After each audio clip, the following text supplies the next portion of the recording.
Hey y'all, I'm Reese, and welcome to Making Meaning.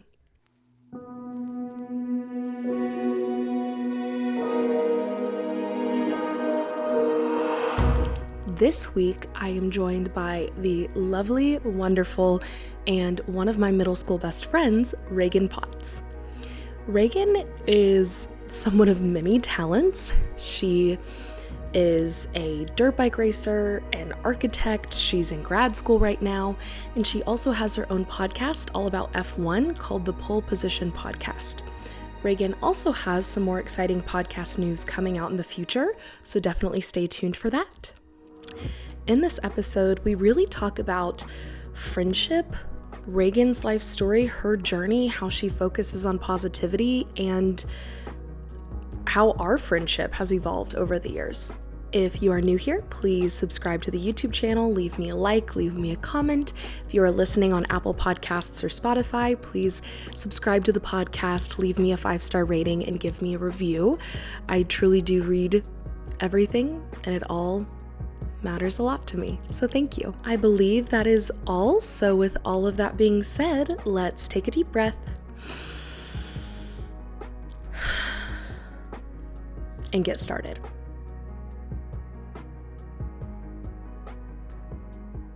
Okay, well, Reagan, thank you so much for taking the time to sit down and talk with me. I'm really excited to do this. It's been probably a couple years since we've seen each other, which is crazy. Yeah, thank you for having me. I'm excited to be here. It's cool. Yeah, I'm so glad. Okay, so first question that I always start with is just what's one thing you're grateful for to kind of kickstart our conversation? That's such a nice question. That's so sweet. What am I grateful for? Just life right now. Life is going well. I just moved across the country and starting a new adventure, I guess. Just grateful for that. That's been fun. I love that. So, actually, now that you mentioned that, you moved pretty quickly when we were scheduling this. I feel like it happened within a week. You were there and you did it. So I'm assuming you moved for grad school, yes, for your master's program? Yes, yeah. So I moved to Eugene, which is where the University of Oregon is at. So I'm here for that. But it did honestly happen pretty quickly. I decided where I was going to school in, I think, June or July. And then it was a matter of okay, now I gotta find somewhere to live. Now I gotta do all the things. And it happened very fast. And I also didn't really tell a lot of people I was moving, honestly. Yeah. Only the people who were literally there, when it was happening, kind of knew. It wasn't like I did something I'm moving, everyone come say bye or whatever. I kind of just sent it. I kind of love that though. What's that? The new thing is move in secret, and then it's when the thing happens, you can start to tell everyone, which I do think to a certain extent, telling people what you're doing can be a good motivator to keep going. However, I do think there's something really cool about I'm just doing my thing, and it's not to tell anyone about, it's just for me and it's my thing. So you've only been there for a little under a week, right? I guess at this point it's been, actually I think it's been a little longer. I think it's been about 2.5 weeks maybe. Oh, whoa. Okay, my timeline's off. Yeah, to be fair, it was the first week I was just actually moving and everything. Yeah. So I've probably only been settled for about a little over a week. Okay, nice. So what has it been like so far? Because born and raised in Dallas, Yes. but obviously now you're in Oregon. What's the transition been like so far? I know you're still kind of smack dab in the middle of it, but... Yeah, no, it's been good. I've been pretty much just, getting to know the place. I kind of fell in love with Oregon anyways, just from racing actually. So doing that whole thing. When I was still racing, I was coaching as well, and I was doing a lot of that stuff up here in the Pacific Northwest. And yeah, once I was here, I kind of just never wanted to leave. Oh, so, I love that. Yeah, I came back and here I am, and so far it's been good. I've been doing just all of the things that I just want to do all the time. I've been mountain biking and hiking, and the other day me and my friends hiked to this summit of one of the local trails, and then school started literally yesterday, so Crazy. yeah, it's been good. I went to a football game here that was crazy. Yeah. It's just like, getting acclimated, trying to try new things and do what I want to do. Yeah, I love that. So, speaking of doing what you want to do, of course, we've been talking about kind of where you're at right now. I want to rewind all the way back and tell me your story. I know that that is kind of an intense question, so whatever you feel like called to share in this moment. But of course, I know a little bit of it for our listeners. Reagan and I were middle school besties. Yes. So, but yeah, I would love to hear your story. Yeah, no, for sure. So, like you said, I'm born and raised in Dallas. I had never really left up until literally, I guess, 3 weeks ago. Yeah. So I had been doing, school and everything there. My whole life was there.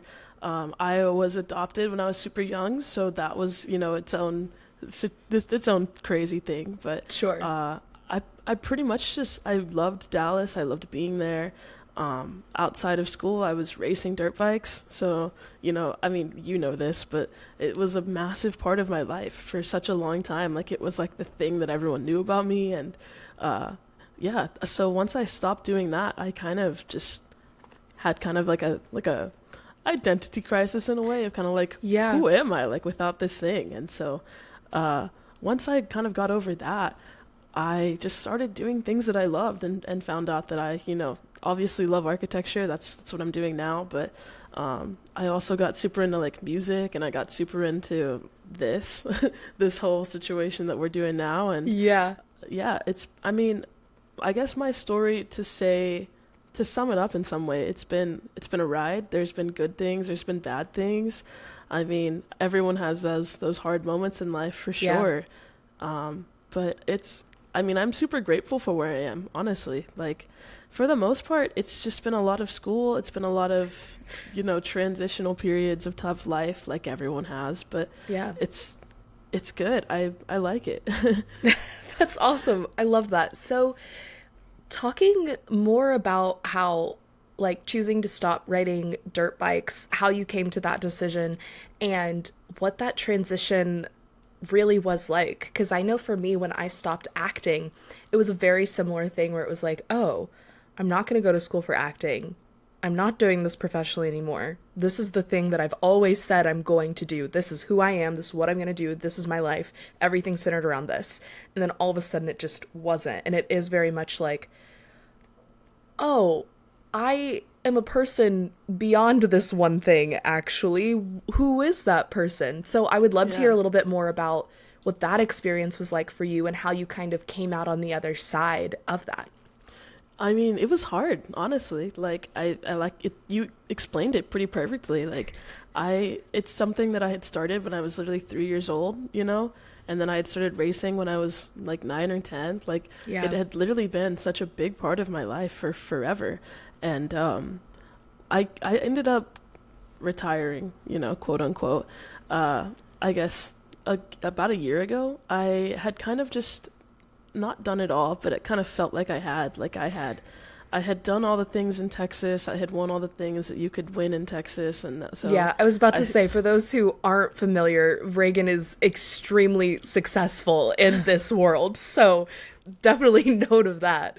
Thank you. Yeah. Yeah. I mean, it was definitely hard work, but it was worth it. But it was like I had done all the things, and then I started racing nationally, and that was like, that alone was probably the coolest year of my life, because I was like, literally I was traveling every weekend, and when I wasn't traveling to the East Coast for racing, I was coaching on the West Coast. Like, I got to ride in some of the coolest places. Like, I did an entire coaching session in the Mojave Desert. Like, yeah, like, That's just sick. amazing, cool things. And so it kind of just felt like I was like, oh, I'm like not at the peak of racing, but like I am as close to the top as I think I want to get. And obviously I have really good friends who are like even, more successful than me, who are, sponsored by some really crazy teams, and it's what they do professionally. And I think I kind of just got like really close to that point, and I realized like I don't think I want to just my life to be this all the time.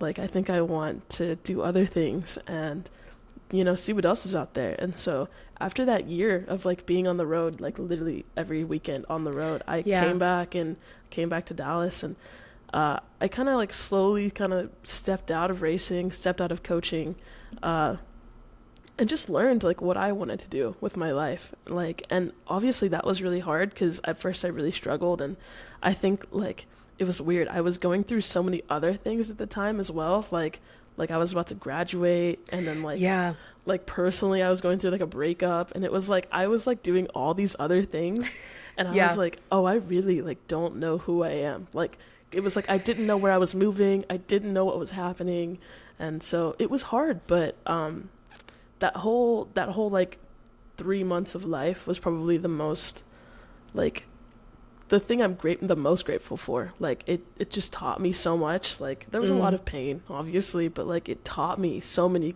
amazing things about myself. And like I honestly like I don't think I could be happier than like where I am now. Oh, I love that. What a great like button to end that story on, because I think this idea of like so many of us end up tying our identity to specific things just because when you're growing up, like you get involved in sports or the arts or something, and it's like, oh, this is my thing. Like I feel like kids are taught like you got to find your thing. And then when you do, it's like, oh, but actually now you need to make money and like survive in the world. And it's like, okay, there's that. But then also you get older and it's like, okay, but also I would like to be happy. Yeah. There's also that. So I think that's, of course, not wonderful that you had to go through that transition period and those hardships, but wonderful that you've come out on the other side with these like lessons. And I think it's so cool that the main learning has just been about yourself, because I do think that that is the thing. I mean, big reason why I started the podcast, right, is I think so many people are just going through the motions of life and maybe wouldn't have stopped like, oh, I could do this professionally if I wanted to. Why wouldn't I, right? Instead of stopping and evaluating and saying like, actually, what do I want to do? What is going to make this life fulfilling and purposeful and make me who I want to be? So I have a lot of admiration for you, like, taking that step. And also, like, when it rains, it pours. Like, it sounds like those True. 3 months, it was just like everything hits at once. Yeah. Yeah. So it's interesting how stuff kind of lines up like that, where it's like, oh, personal crisis. Oh, also other personal crisis. Oh, also career crisis all at the same time? Yeah. It was. Who am I? It was like I said, it was like just a weird time, but like I genuinely just like, yeah, definitely when it rains it pours, but I learned so much, like, and I think up until that point I had kind of always seen myself as, you know, this one type of person, and I think after that, like, I kind of learned, like, oh, like, I have the skills to do whatever I want to do. Like, not necessarily just, like, oh, I'm only good at this one thing, but it's, like, I had kind of asked myself the question of, like, who are you, like, without this thing? Like, what are you good at other than this thing?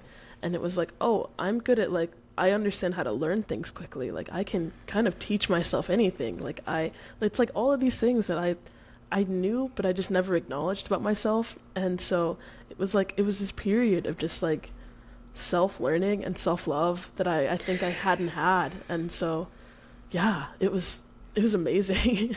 That's so powerful too. The like realizing that you are more capable than you could have imagined, right? That it's like the thing that actually gives you that freedom is that self-love piece of saying, no, I can do whatever I want to do. I do have this skill set.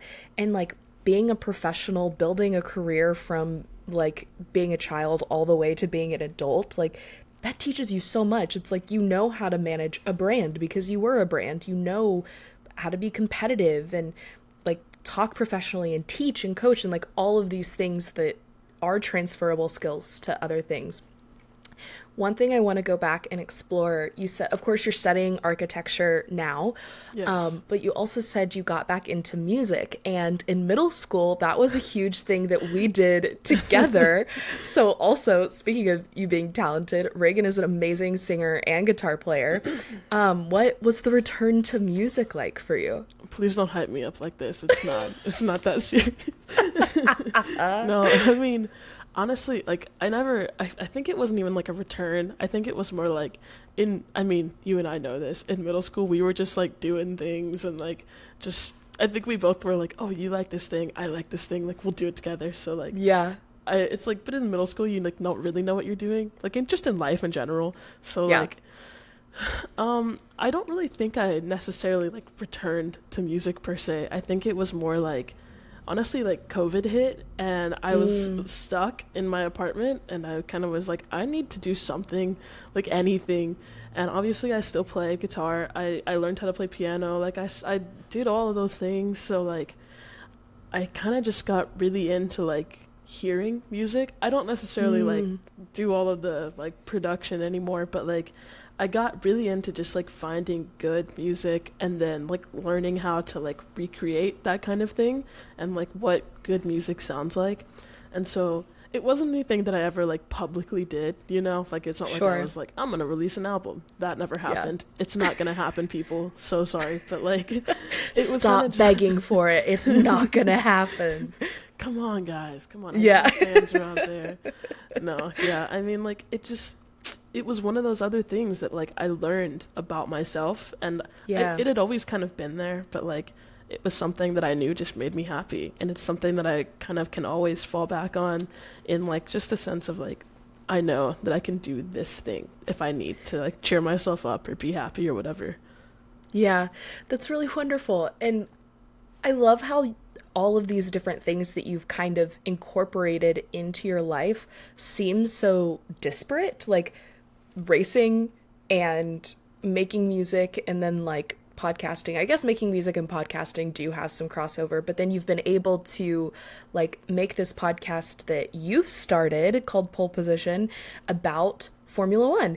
And I think anyone looking at that on the surface would be like, oh, architecture and music and racing, like these seem like very different things, but you've been able to craft them in a way that is actually very interwoven in a very purposeful way that works really well for you. What would you say is like, maybe not the connecting thread, but the thing that brings all of these things together for you and like why you feel drawn to these different things? I think it's a couple things. I think one, passion, just like having a passion for all the things and learning. Once it's like you have a passion for something, you try to incorporate all of those passions together. So that was number one. Number two, honestly, I think architecture and racing kind of started a large majority of it. I think in both of those things you just learn certain skills. Like especially in architecture, you learn how to learn. Like you learn how to design, obviously, but it's not just about that. It's how to very quickly assess a problem and then solve that problem. And so I think like everything else kind of just came after that. It's like once you understand that idea of how that like you can teach yourself things, and there's a process by which you can teach yourself pretty much anything, and if you apply that to anything you can do that. So I think that was a big thing, like just that if there was like a key, you know, tie to everything, it's I just learned how to learn, and then I took the things that I was passionate about and learned how to be better at those things.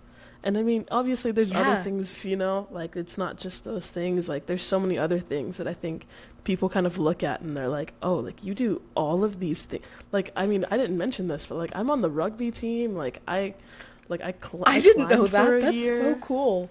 Yeah. I mean, I rode collegiately for a year. Like it's all these random things, you know, that like it's like a surface level. You're like, how do any of these things play into each other? And it's kind of just like, no, I was passionate about something, and so I taught myself how to do it.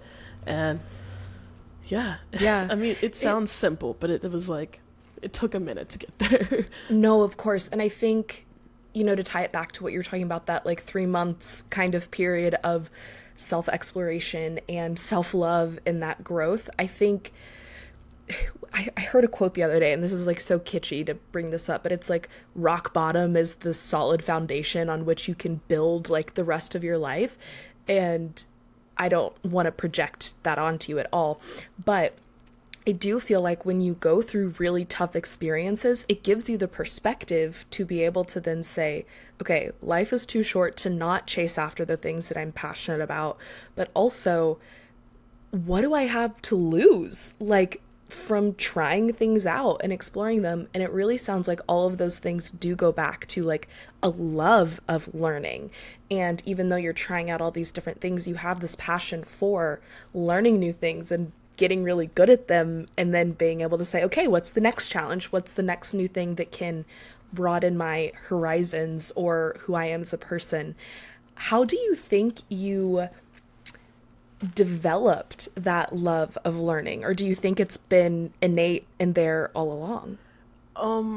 I think for me, it was kind of just something that I had always done. I'd always loved. Growing up, I had very much kind of grown up in a space that was very competitive. So, like, everything I did, it was like I wanted, not only wanted, but like I, in some ways, probably felt pressured to like be the best. And then that kind of grew into me wanting to be the best. And it was like, have you ever seen Talladega Nights? Like, you know how they're like, if you ain't first, you're last. Yeah, it was yeah. It was very much that kind of thing of like, if I wasn't first, like, it didn't matter. Like, I didn't care. And so I had to kind of unlearn that. That took a while. Honestly, that took several years. Yeah. So, I think to answer your question about learning, it was like, I have always been really passionate about learning, and I wanted to be the best at learning, and I wanted to be the best at whatever I was learning. And so I would say it was just innate, but it also took a lot of, I guess, almost unlearning and then relearning how to do. Yeah. Well, and I do think a big part of, this learning how to learn is also learning how to unlearn. Like, there's so many things that unintentionally are programmed into us from, family of origin or society that we're socialized to believe, and schools that we went to, and like you're just constantly absorbing all of these messages. And so anything that you want to do that's new, that contradicts something that's already kind of in there, you have to be able to unlearn that in order to replace it with this new information or this new program. What, if you could kind of talk about that unlearning process, what do you think helped you do that? Helped you recognize, oh, these are some things I need to unlearn, and this is how I'm going to go about doing that? Therapy. Say it louder for the people in the back. Therapy. Honestly, yeah. Like, it changed my life. Like, up until probably like freshman year of college, like, I had kind of been somebody who was like, I'm going to do it all on my own. Like, I don't need anybody to help figure out whatever I'm going through. Like, I can process. I wasn't processing. I can do all my own things. Like, that kind of mindset. And I think, once again, it was like, I kind of felt like I got to a point where I was hitting rock bottom in a way. Like, I was in the middle of school. I was burnt out. Like, COVID had just happened. Like, all of these things happened. And it was like, okay, maybe I can't do it all on my own. Actually, funny story. My friends kind of noticed it before I did. I had become like so like interwoven in the idea of like, I have to be the best, and like it was making me like such a bitter and angry person. Like, I felt like I was drowning, but like I felt like I also should have like been able to just pull myself out of it. And because I couldn't do that, I was so angry. And my friends were kind of like, hey, like, you're not doing okay. And yeah. I was like, no, I'm good. And they were like, no, you're not. So they were kind of the people who were like, you should like talk to somebody. You should go see a therapist, do the thing. Like, and so I don't think I would have done it without my friends, honestly. So I got into therapy. And at that point, I started to kind of see the patterns of like, oh, these are some of the things that I need to work on. Like, like I said, I had this super competitive all or nothing mindset, and that was something that I really had to unlearn. And once, you kind of start to unravel that, it's like, okay, well, what caused this? And what led to all of these things? And so then you have to go even further back and deal with all of those things. And Yeah. yeah, it's like, it's obviously it's a road. It's a hard road to travel, but it was probably the best thing that I've ever done. I'm still in therapy. Every single day is a new day to learn something new about myself and something that I need to work on. So yeah, therapy. I truly, like, if there's nothing else, listen, people out there, if there's nothing else that you take from me being here, you should try therapy if you haven't before, because it is the most amazing thing that I ever did for myself. Yeah, I adore that answer. I mean, I was in therapy back in middle school. I'm still in therapy now, and I think that you were just spot on in saying, like, every single day is a new day to learn something about yourself. Like, if we don't know, like, why we are here or how to even define what human beings and consciousness in this reality is, like, we don't have answers for that. But if we know anything, we know that we are a collection of our own experiences. And if those experiences fucked you up, like, you gotta figure that out to be able to then, like, give other people even better experiences, right? Like, one hurdle for me with going to therapy too was, like, this is a deeply selfish action. I felt like, oh, I'm taking all this time for myself, or this energy that I'm spending on myself as time I could be helping other people. Like, I don't need to do this. I am fine. There's people out there that are struggling, like, with basic food and survival, and, like, why should I even be complaining? But that hurdle of, like, oh no, like, taking the time to do this does actually make me a better steward of other people, of helping other people, of caring about the people I love, was, like, a huge switch for me in, oh no, like, this is worth it. So that's amazing. I love that. I love that helped you, like, unlearn certain things, but also learn other things that, like, because this is another thing about therapy. It's like, well, this is also what you do really well. Like, these are the things that you should have pride in and, like, remind yourself that you're good at. Also, what amazing friends to be like, hey, we love you. We want you to be at your best and to be happy. Like, that's epic. Everyone needs friends like those. Yeah, I mean, obviously they're still my best friends today, but, like, it's like just having friends that can be so real with you and just be like, look, like, you're, like, we see it and we know that, like, you want to be this, like, super tough person who, like, doesn't have anything, like, roll off my back kind of thing, but, like, it's okay to not be that person. And yeah, they were just, like, they were there through the whole process too, like, getting started. And I like, we all have a group chat, and, like, I remember I texted them one day and I was like, guys, like, I did it, like, I went to therapy, and they were just, like, so pumped, and they were like, hell yeah, dude, like, you got this, like. And so, like, I truly, like, they changed my life, That gives me goosebumps. I love that. And seriously, like, even now, it's always for me, like, oh, at what point do I tell someone new that I'm in therapy and that this is what I'm doing? Because you never know how someone's going to react, what their frame of reference for that is. And so knowing that you just had that foundation of support is beautiful. How do you think because it's obviously, friendship is a very real relationship, and it's hard to find people that you can be that real with. What do you think y'all do to, like, craft this very healthy friendship? Like, what has that been like in terms of, like, relationship skills and finding people that you click with and being able to open up to people on that very real level? So I think for me, I definitely am a very quality over quantity kind of person when it comes to friends. I would say I probably have, like, less than 5 really, really solid friends, right? But specifically in that situation, it's like there was two other people, so it was just the 3 of us, and, like, we had gone to high school together, but ironically, like, we weren't super close in high school. we kind of became closer after high school. And I think it's kind of like because we were a little older at that point, we were probably like 19, 20. I say older, not like super old, but still old enough to be like mature about things.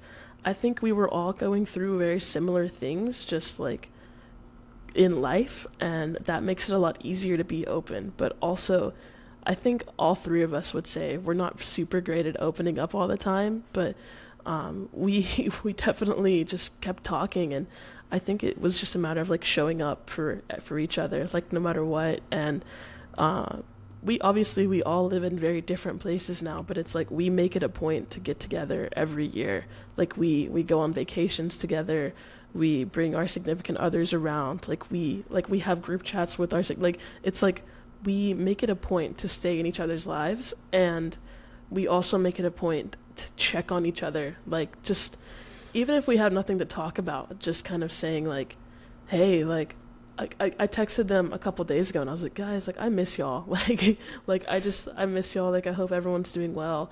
And they were like, dude, like we miss you too. Like how's school been? Like how are you doing up there? Like just like even if we don't have anything to say, just like making it a point to kind of stay in each other's lives, stay active. And I think the only reason that we kind of fostered that relationship was just similar life experiences at the time, and then kind of knowing that we needed people in our lives. Yeah, for sure. I think that like just showing up and continuing to show up is like one of the number one ways you can show someone like, I care about you, I'm thinking about you, you matter. So that's brilliant. But also I think the like y'all coming to this friendship with similar life experiences and all knowing that y'all may not open up very easily, at least for me, knowing that someone else struggles with similar things, it's much easier to talk to them about those things, because it's like, I know you get it, like I know that you know that I know that this is like crazy what I'm about to say, or that like this sounds weird or silly, but like you get it, and you get it in a way that not everyone will be able to. So having that level of like relatability, I do think is so unique and important. So to pivot a little bit to the wonderful podcast that you have, called the Pole Position Podcast, that is all about F1. Tell me a little bit about what inspired you and your friends to create this podcast. Yeah, so first things first, this was not all me. I cannot take credit for all this. It was a collective group of us, so shout out to them, shout out to Emily, shout out to Steele, shout out to Jackie. But yeah, like it was, I think honestly it was another one of those things of like sorry, I think it was another one of those things where we all kind of saw that we liked this thing, and we've all been friends, honestly, not that long, but it's like once you kind of, it's a kind of friendship where it's like you click with people and then it's like you're set, you know? So yeah. I think we kind of just saw that we had this thing in common, and my friends, like they're literally so funny. Like it's not really even me, like they're just hilarious people. And I think it was one of those things where we were like, hey, like we're funny, like we're not really doing anything crazy, like what if we did this thing? And it was kind of a joke at first. I think honestly, like every podcast is like, I'm gonna start a podcast, and then it's a joke and then it like falls off. Like that happened, but this kind of goes back into like the skills that I had. It was like, oh no, we could actually do this. Like I already have the skills necessary to do this. Like I know what everyone would need to get. Like we could do it if y'all really wanted to. And I think my friends were like, you know what? Like why not? Especially like since I was moving, it kind of felt like a way that we could all stay connected. And yeah, it kind of happened. I love that. Well, and I love that it is a way for y'all to stay connected, but it also is such a specific niche that I'm like, as someone who knows nothing about F1, I am still entertained by your podcast. So I think that speaks to the level of like personality and humor that you and your friends do have, because it's like literally I listened to an episode not knowing a single thing, like none of the terminology, nothing. And then I was like, I'm definitely going to subscribe and keep listening because this is fun to listen to. So I think you can really sense the like camaraderie and relationship that you have and like wanting to stay in touch. So that's really beautiful. I also love y'all's social media presence, which this sounds kind of silly, but I love that you post clips of the podcast and like independent videos that aren't necessarily from the podcast but are just of y'all. What inspired you to do that and make it this more like personal thing about y'all? Yeah, I mean, I think we kind of just honestly I think I looked a lot into other podcasts and like what other people were doing, like just as part of something like for me to learn more about like what we were getting into. And it was kind of like people are always posting like videos of their podcast, but like it wasn't just because there's 4 of us, like that's a lot of people to try to get to know. And so I think it makes it easier for people to then like recognize like, oh, that's a face to the voice and like this is who this person is and like this is what they like. And so I think it kind of just helps personify us a little bit better. But I can't take credit for our social media strategy. That's actually my friend Jackie. So she does all of our social media. We all have kind of like a hand in it. Like we have obviously like things that we all post, but like she for the most part like has our schedule and like she'll text us and be like, hey, you need to do this filter today, and like, hey, you need to do this thing. So like literally like she's great. And I think that kind of speaks back to kind of like our friendship too. Like, so Jackie and I have known each other for years, I guess almost 10 years. Like we've known each other for a long time, but Steele and Emily, they've known each other for even longer than that. And so it was like these 2 duos of people coming together. And I think that kind of helps because it's like there is a camaraderie and there is like a comfortability in some sense of the people that you already know, but then it's like you're getting to know new people at the same time, and I think it makes it a little easier to digest in some ways.